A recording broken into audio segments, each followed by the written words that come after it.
त्या डोंगरीवरनं कदाचित तिथं ठिणग्या वगैरे पडले असतील, त्यातून लागले असतील. आता हे विझवायचा प्रयत्न केला, पण नक्की म्हणजे कारण नाही माहिती आगीचं. आता तेच आपण सध्याला तरी 100% सांगू शकत नाही. 100% लावली सांगू का शकत तिथून आली.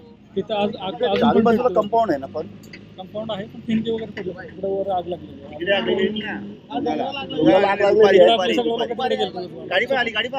मनोर पालघर या रस्त्यावरील मनोर वन विभागाच्या तामसई पोचाळे या गावाच्या हद्दीतील नेटाळीच्या लाकूड डेपोला आग लागल्याची घटना काल गुरुवारी घडली। तर घटनास्थळी पालघर नगर परिषद अग्निशमन दलाची गाडी दाखल झाली होती। अग्निशमन दलाच्या 5 जवानांनी ही आग आटोक्यात आणली। या आगीमध्ये कोणालाही दुखापत झाली नाही, कोणतीही जीवितहानी झाली नाही, मात्र वन विभागाचे मोठे नुकसान झालं आहे। या आगीत लाखोंचे लाकूड जळून खाक झाले आहेत, मात्र आगीचे कारण अद्यापही समजू शकले नाही। मनोर वन विभागाच्या तामसई गावाच्या हद्दीतील नेटाळी लाकूड डेपोला काल गुरुवारी दुपारी 3 ते 3:30 वाजण्याच्या सुमारास अचानक आग लागली। आगीची माहिती वन विभागाच्या अधिकारी कर्मचाऱ्यांना मिळताच त्यांनी तात्काळ अग्निशमन दलाची गाडी बोलावली व आग आटोक्यात आणण्याचे शर्थीचे प्रयत्न सुरू केले।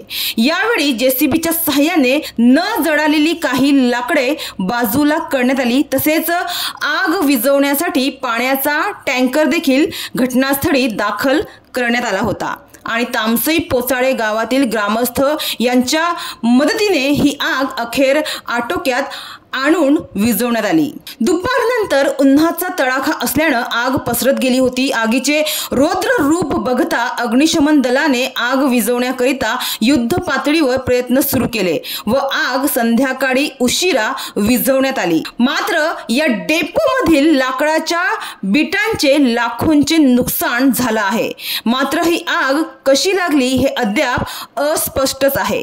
ही आग लागली की लावली गेली याबाबत शंका व्यक्त केली जात आहे। तर वन विभागाच्या अधिकाऱ्यांनी सांगितलं की समोरच्या जंगलात आग लागली होती, त्याची ठिणगी कदाचित पडली असेल आणि ही आग लागली असेल असा अंदाज त्यांनी व्यक्त केला आहे। मात्र या ठिकाणी प्रश्न हा उपस्थित होत आहे की आग रस्त्याच्या पलीकडे त्या बाजूला जंगलाला लागली होती, मग त्याची ठिणगी या लाकडाच्या डेपोत कशी पडली असेल याबाबत देखील शंका व्यक्त केली जात आहे। आणि दुसरं म्हणजे या डेपोतील लाकडे एकदम सुकलेली पोकळ असल्याने कदाचित उन्हामुळे अचानक आग लागली असेल हा एक अंदाज। मात्र इतका मोठा लाकूड डेपो या ठिकाणी असून सुद्धा येथे एकही सीसीटीव्ही कॅमेरे नसल्याचं दिसून आलं, त्यामुळे याबाबत आश्चर्य व्यक्त केलं जात आहे। एकंदरीत कुठेतरी वन विभागाचा निष्काळजीपणा या ठिकाणी दिसून आला आहे। या प्रकरणाबाबत वन विभागाची निष्काळजी भूमिका देखील उजेडात आली आहे। मात्र सध्या उन्हाळा असल्याने आगीच्या घटनांमध्ये झपाट्याने वाढ होत आहे।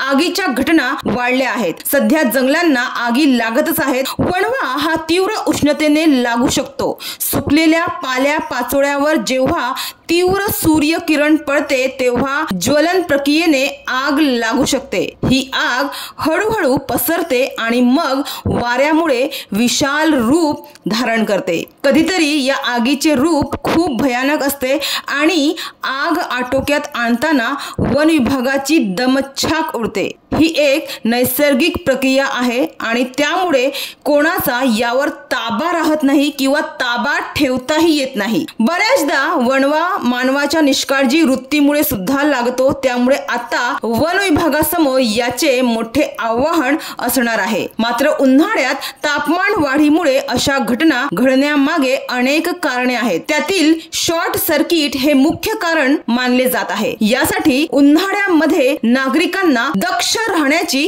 गरज आहे।